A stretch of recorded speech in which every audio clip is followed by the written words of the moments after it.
Hello everyone, welcome to Applications Manager free training series. So why are we discussing this? In the digital era, most enterprises use a web platform to reach potential customers and showcase the products or solutions that they offer. Websites have become popular and have become a medium of establishing a brand image, and they contribute to making a major share of revenue. Well-planned websites can capture the attention of the target audience, increasing the probability of them turning into valuable paying customers. Whether you deliver a smooth user experience for your clients and prospective customers always depends on the performance of your website. In today's webinar, I'm going to walk you through 4 different parts. The first one is how you can evaluate and track the availability and performance of websites, how you can detect website issues with synthetic monitoring. You can understand web performance by studying real user behavior patterns. And last, you can understand how you can leverage web page analyzer to optimize web page performance. So now let's see how we can effectively track the availability and performance of websites. According to an article published in browserstack.com, 47% of consumers expect a web page to load in 2 seconds or less. 40% of people abandon a website that takes more than 3 seconds to load. A 1 second delay in page response can result in a 7% reduction in conversion. If your website is unavailable or if it has poor responsiveness, end users will not be able to engage with your website. Also, they wouldn't want to wait for the page to load, which can have a significant impact on your business's reputation. Therefore, to ensure the effectiveness of your site and avoid any performance hiccups, and to create a seamless digital experience for your users, website performance monitoring is pivotal.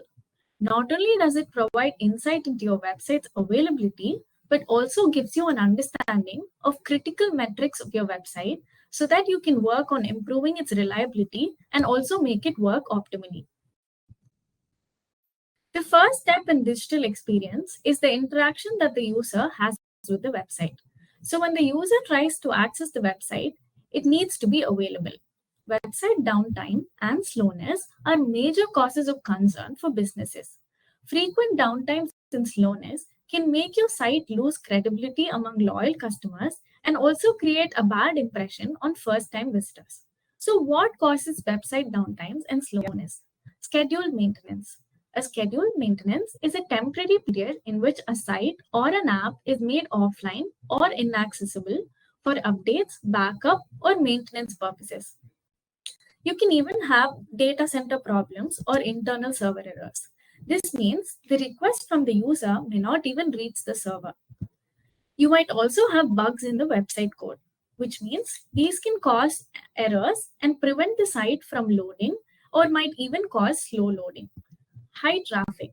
If too many people are trying to access the website at the same time, it may not load properly and it might not be able to handle the load as well. Hacking attempts. Hackers trying to pull any suspicious activities on your site can cause it to go down or even make it slow. So to tackle and prevent problems like this, you can use Applications Manager's URL Monitor. So it acts as a continuous URL monitoring service that keeps constant watch over a specific URL or web page. It basically helps verify the availability of a specified addressable standard HTTP URL. You can use it to monitor your website's availability and get instant notifications whenever your website goes down. You can even recheck the website status to identify and eliminate false positives. Everybody loves a fast website.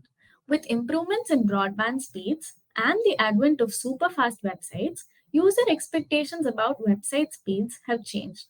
Response time of a website determines the speed of the website. Response time is how long it takes for your web server to connect and send data packets to the browser of an end user. A website without latency can leave a good impression on customers and can help lower bounce rates too.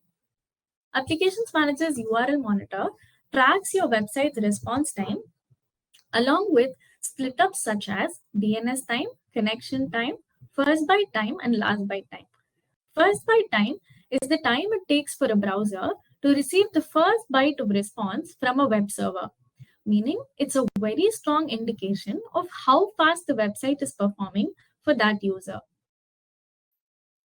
You can even see that Applications Manager supports root cause diagnosis. So this helps you to troubleshoot issues and reduce MTTR.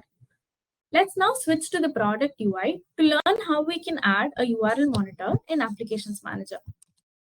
So you go to the New Monitor tab and click on Add New Monitor. And under Web Server or Services, you can click on HTTP URL. So you can give a display name for the monitor. And then the URL that you want to monitor. And then you can specify the polling interval along with timeout. So for effective URL monitoring, Applications Manager provides you with advanced options as well. So if you can choose these options only if the URL requires any form-based authentication. So you have two additional parameters. So for submission method, you have post and get. Both post and get methods are used to transfer data from client to server in the HTTP protocol. The main difference between get and post is that get carries the request parameter that's appended in the URL string, while post carries the request parameter in the message body, which makes it a more secure way of transferring data from client to server in HTTP protocol. So if you choose post, you have to choose the payload type as well, and we have 4 payload types. And if there are any request parameters, you can specify them as well. So if the URL requires any authentication, you can use the same here. You can specify the credentials. You can even choose to select credentials from an existing credential list. And also now we've supported SAML ADFS authentication as well. Then you have the error response code field. So basically it will trigger an error when a specific response code is received. In this case, an error will be received if it's greater than 200. So if you want the monitor to be automatically rescheduled to run again when the error is detected, you can check this box. Otherwise, you can leave it unchecked. You can also specify user agents and custom HTTP headers if you have any. And if you have SSL versions, you can specify the same as well. And if any client certificate authentication is required, you can check this box to upload the file. Applications Manager also specifies content check options. So if you specify a certain phrase or a regular expression here, if it contains, you will receive an alert. Similarly, if it doesn't contain this specific phrase, you will also receive an error. You can also check this box to do a case-sensitive keyword search. Finally, you can choose to associate this monitor with a monitor group, or you can just click on Add URL Monitor. So the monitor has been added. Let's see how it looks.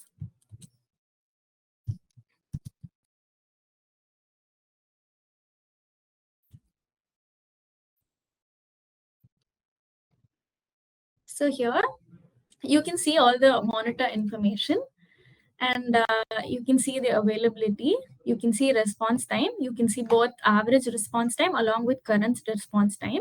And for each of these attributes, you can configure alarms, which means if it goes greater than a certain value, you will receive an alert. These alerts can be received through SMS, email, etc.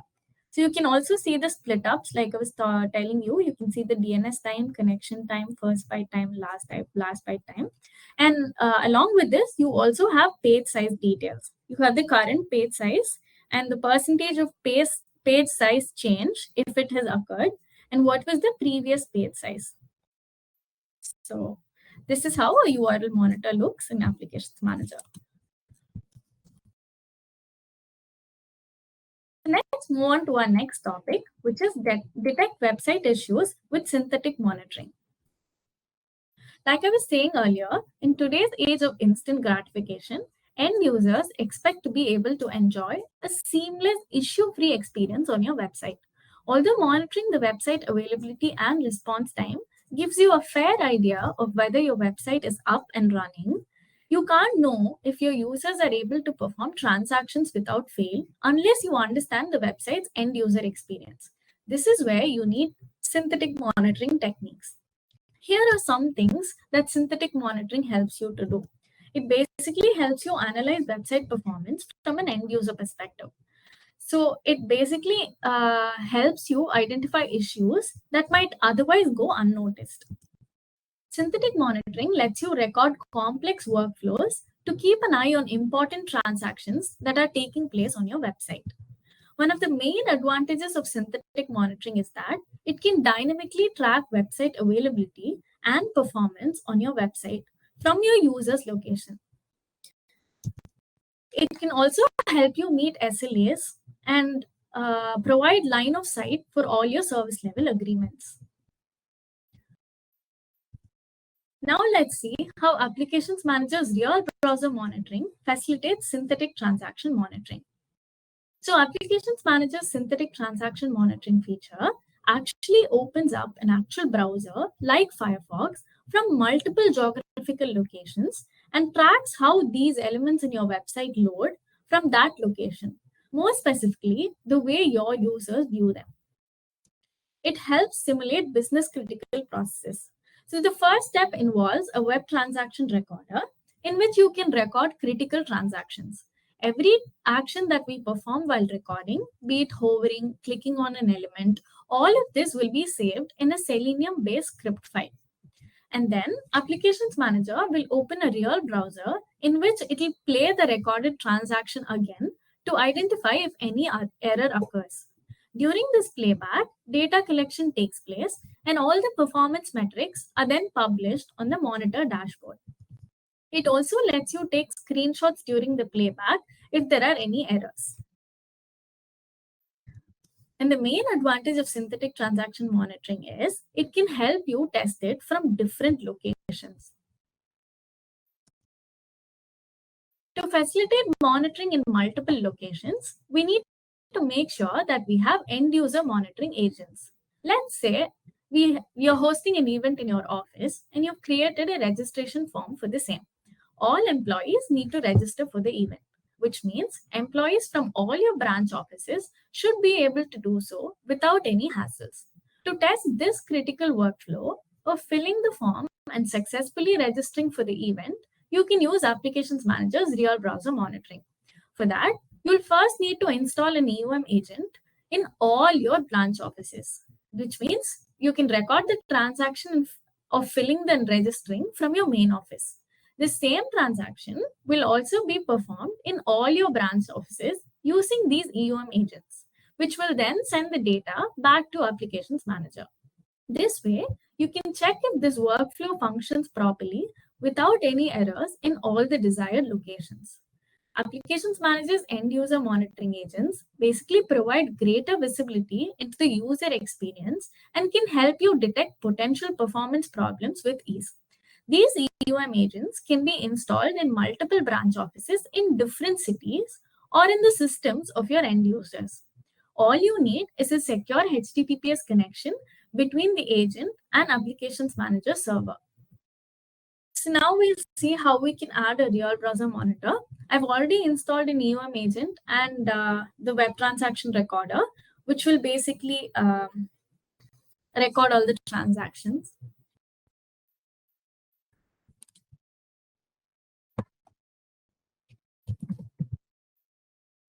So we open the web transaction recorder and then we have to give the host name. Here the host name is localhost and the port number is 8443. Once you do that, it will prompt you to it will prompt for the username and password of Applications Manager. So you have to enter the same. Once you do that, here you click on the Create Real Browser Monitor. The desired transaction, you can just click on elements or you can hover over them. Each of these steps will basically be recorded. So once you're done, you can just click on Preview and Save. So you can enter the monitor name. And then you can specify the polling frequency. And then you can also specify the page load timeout. And then you can specify the browser, which means in this browser, the transaction will be played back. So we have three different types, Firefox, Edge, and Chrome. And then, like I said, if you've installed EOM agents in different locations, all of that will be listed here. You can choose which location you want to monitor in. So here we have this particular EOM agent. And then you can choose to associate this monitor with a monitor group. And then accept untrusted certificates. This will if you check this box, it indicates that the website certificate is untrusted and if it's not approved by a certificate authority. You can check this box if you want any additional metrics like page rendering time, download time, block time, etc. If you want the screenshots to be shown as well, you can check this box. You can choose to add a URL sequence monitor for this particular recording. Now we are creating a real browser monitor. So I'm just going to uncheck that and then you click on next. So here you can see all the steps that you performed. And for each of these steps, you have the step name. And for each of this, you can also generate alerts for keywords. For example, if you want a specific keyword to not be present, you can specify it here. If you want an alert to be generated, if the keyword is present, you can specify it here. You can then choose to perform a test playback, or you can just click on Create Real Browser Monitor. So once you do that, you see that the monitor has been added successfully. So now let's see how the Real Browser Monitor looks.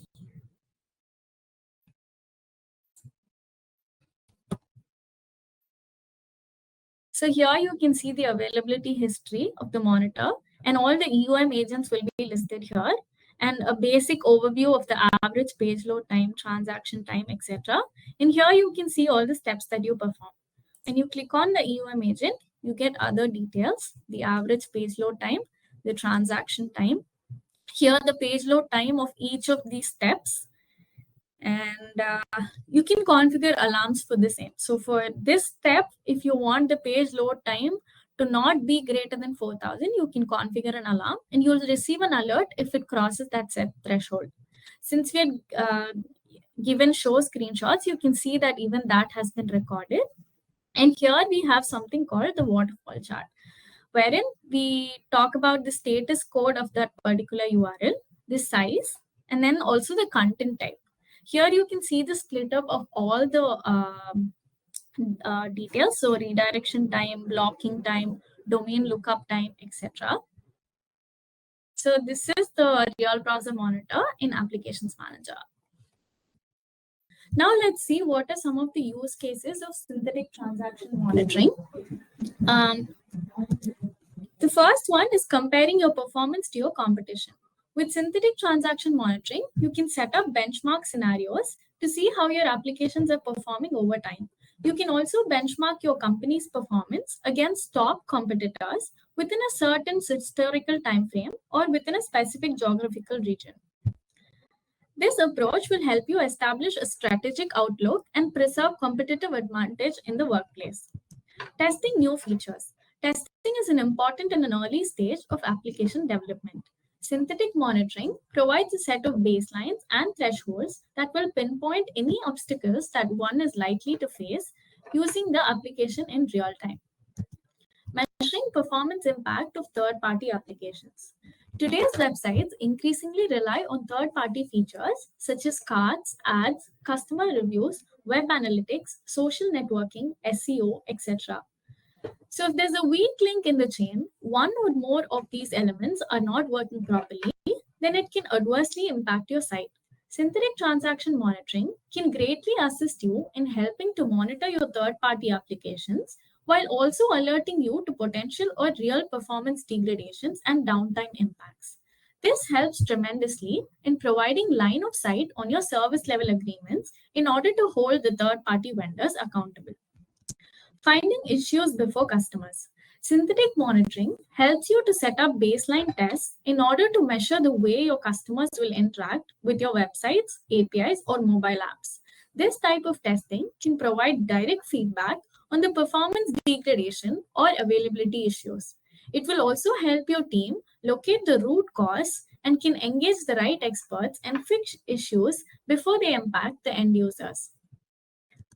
We will now move on to our next topic, how we can understand web performance by studying real user behavior pattern.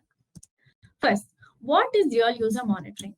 Real user monitoring refers to capturing the user's interactions with a website in real time. This helps you analyze how your end users perceive your website. As businesses go digital and global, their websites are accessed from various devices and from multiple geographies. It's important to provide a consistent user experience across all geographies and devices. But in reality, the user experience could be impacted by various external factors like network latency, operational hiccups, or trouble retrieving the requested resources, or even slow ISPs. Also, what works in one browser may not work for another. This is where RUM comes in handy. It helps you see why your website is slow in a particular region. It can also identify if you've overlooked any issues in your page load time and find out where and why a user exactly abandoned a page. All of this information enables you to optimize your website performance. So to understand why real user monitoring is more essential, we need to understand the drawbacks of synthetic transaction monitoring. It does not always align with reality. Due to the fact that the nature of the traffic that we use for synthetic testing is always organic, it's not organic, but it's always synthetic. It's never a true representative of how real user experience will be at a given point of time. Its outcome and performance are also rather predictable. Because synthetic monitoring uses simulated actions, it does not predict the actions of real life customers. Time consuming for incident resolution. When you receive complaints from end users in real time, synthetic monitoring data does not tell you about what end user was actually doing or experiencing. You would have to painstakingly analyze performance of every critical business transaction, and you'll have to create scripts for synthetic testing in order to uncover possible issues. And this sometimes can be very time consuming.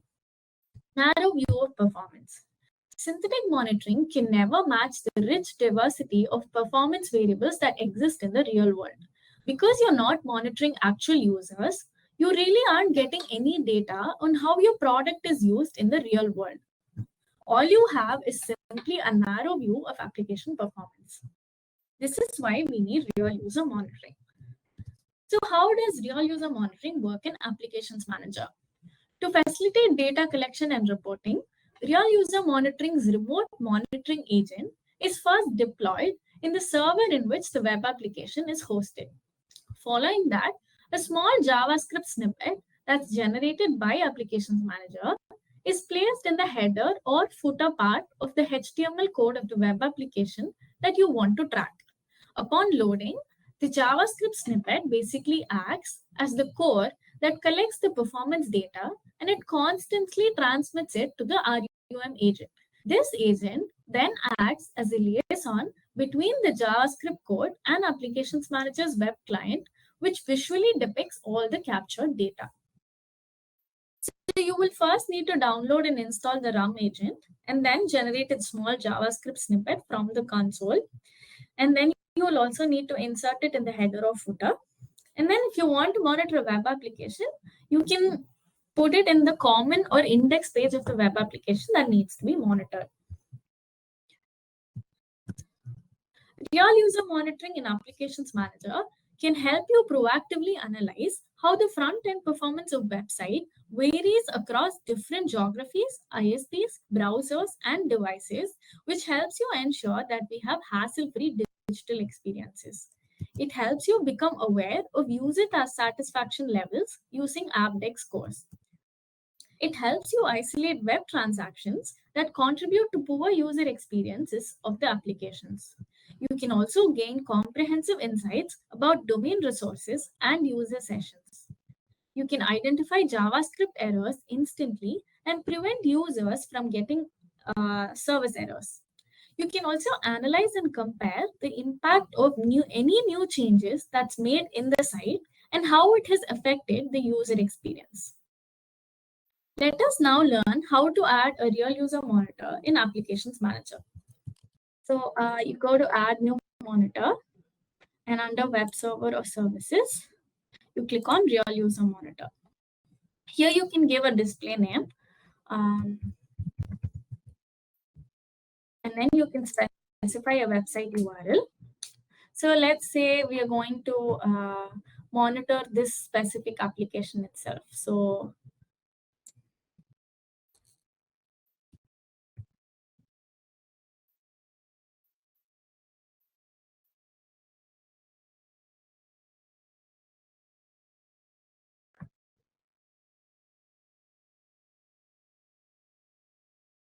you can then specify the apdex threshold.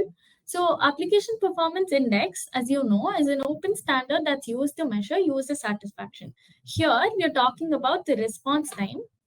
So for example, if you specify it as 2000, it means that the response time of your URL when accessed by the user, if it's anywhere between the range of 0 to 2000, the user is satisfied. If it ranges anywhere between 2000 to 8000, that is 4 times the specified value, it means that the response was tolerated by the user. However, if it's more than 8000, it indicates that the user was frustrated. And then we have the application framework type. There are basically two types of applications, traditional applications and single page applications.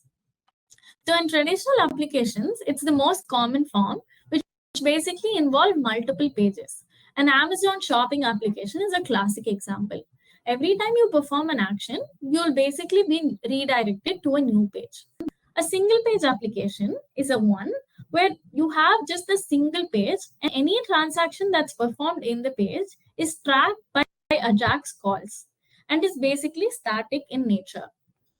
Next, you can choose to track the Ajax calls and cross-domain Ajax calls. And if you want specific domains to be excluded, for example, if you want your internal domain to be excluded, you can specify the same here. And then if you want specific user agents, that is, if you want users that are accessing from Firefox to be excluded, you can specify the same here. And then you can, if you want to track resource performance, you can specify it here, which means it will help you capture individual resources and it will group them as first party, third party, and CDN resources. And then here you can affect the monitor availability in idle state, which means every website or web application may have a specific idle time.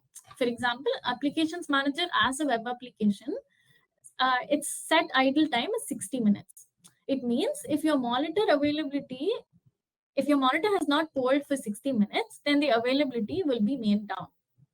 So you can check this box if you want the same. You can choose to associate this monitor with a monitor group, or you can just click on Add Monitor.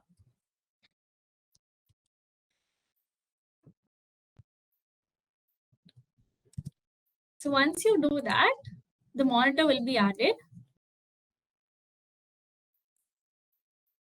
So here you can see. So before you start getting the data for this particular web application, you'll need to copy this script. Like I said, you need to specify it in the header or footer part of the application. So if it's a web application, it's better to put it in an index page.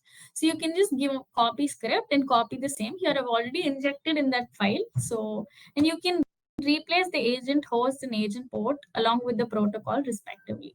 So once you do that, you'll get all the data. So here we have the summary tab. We have the apdex score, like how many users were satisfied, how many were frustrated, and the basic total response time that was received, along with page views and errors. Here it gives you a summary report, a world view, where you can see the apdex score based on different countries. And then you have an overview of response time, page views, and throughput, visually depicted here. And this is the geographic view. Here you have other details. You can see the apdex score, average response time, the page views, and the throughput as well. And then you have ISP. You can even track response time based on ISPs. So for a specific ISP, what is the average response time? That is when accessed from this ISP. Similarly, for browsers, if the web application is accessed from different browsers, how the response time is, how it's responding. So here you can see for Firefox, how the average response time is tracked, the total count, the total number of users that basically accessed it from this particular browser.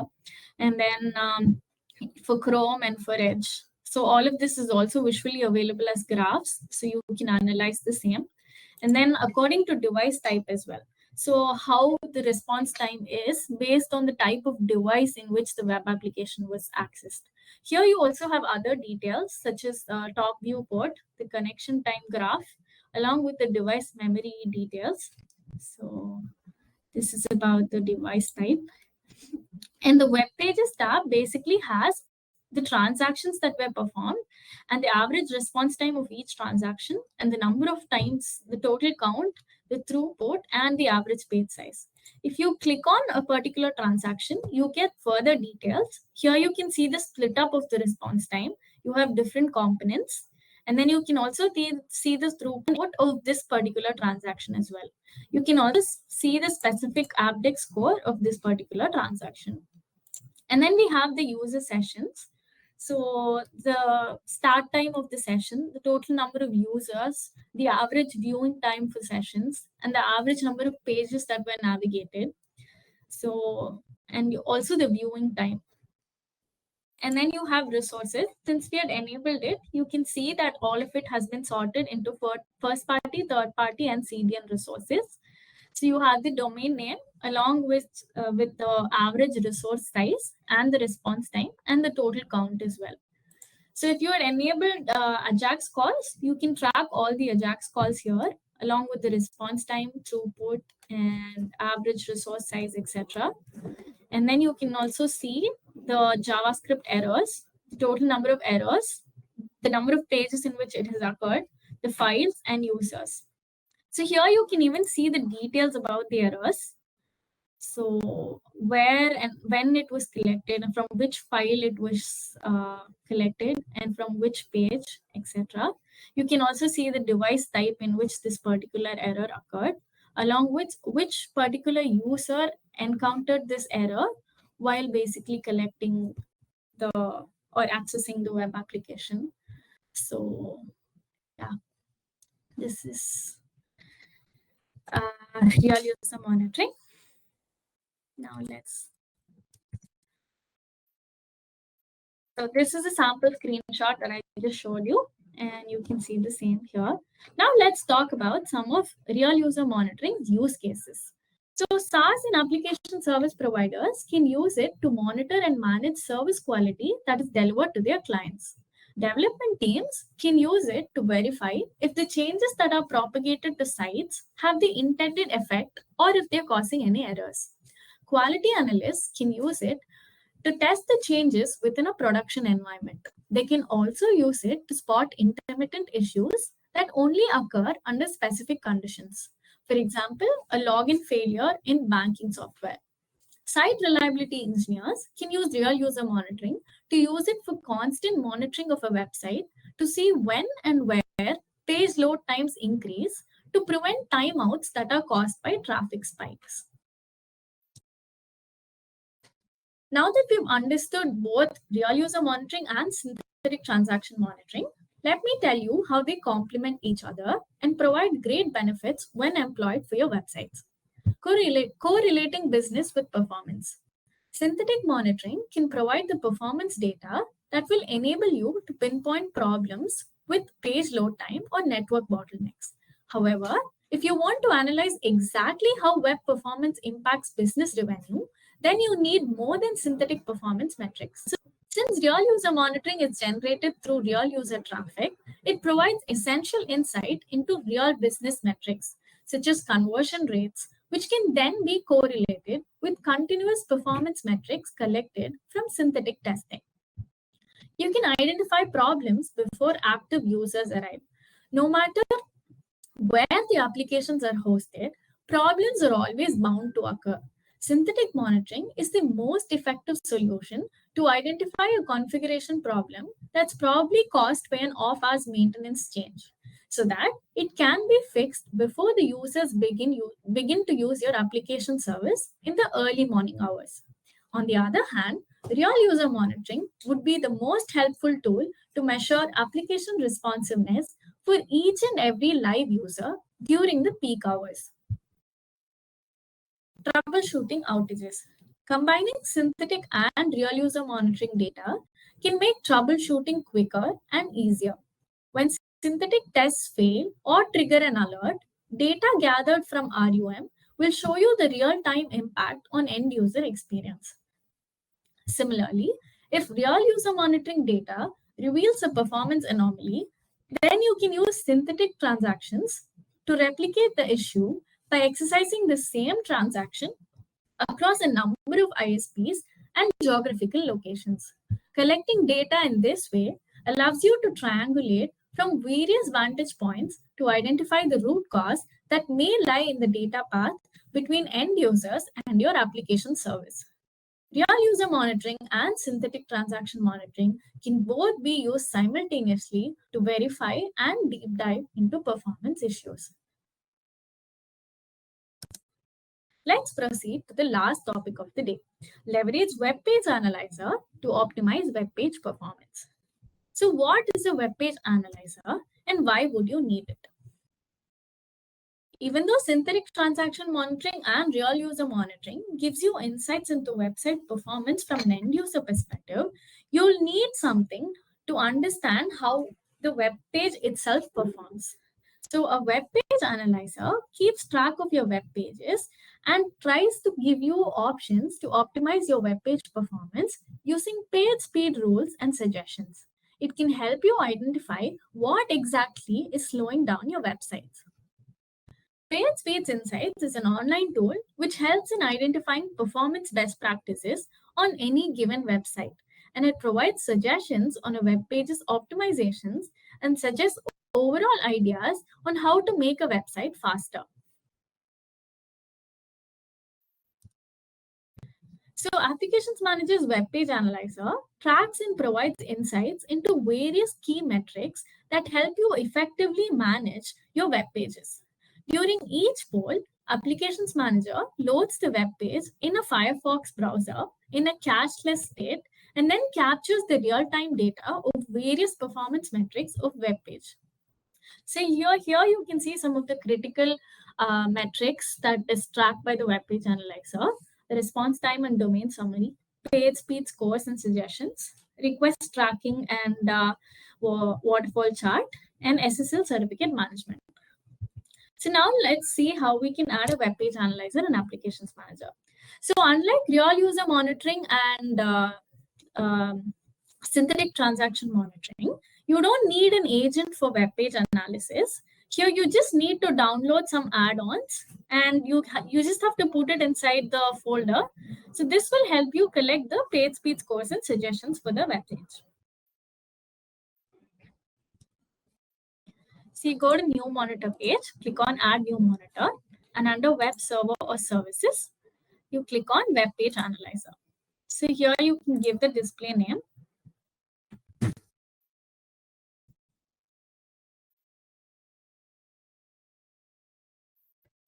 And then you can give the URL that you want to monitor.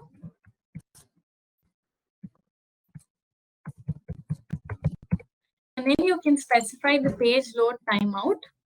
So basically, for any website, if it's a heavy website, the page might not load even after a long time. So it's essential that we wait for a specified time alone.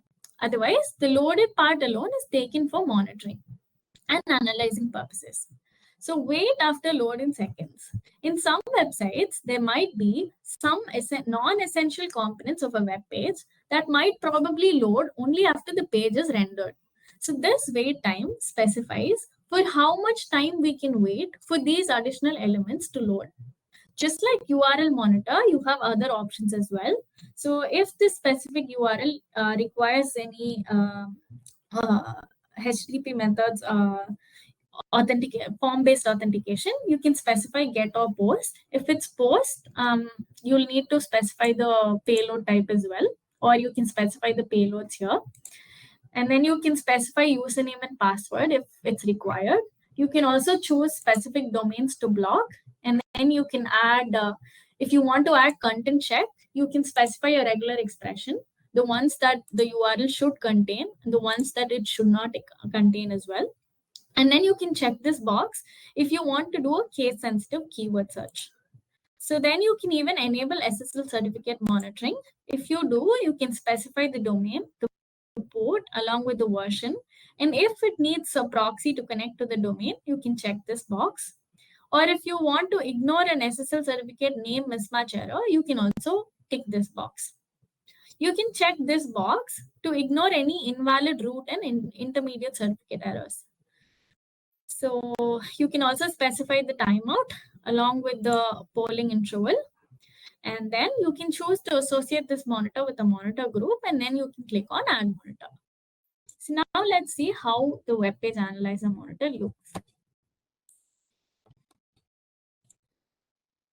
So this is the overview tab. You have the basic web page summary, the URL, along with the page load time and total requests. So at a glance, you can get the basic information of your websites and also understand the response time summary, the domain name, the IP address, the total number of requests, the size of the domain, and the average response time, throughput, etc.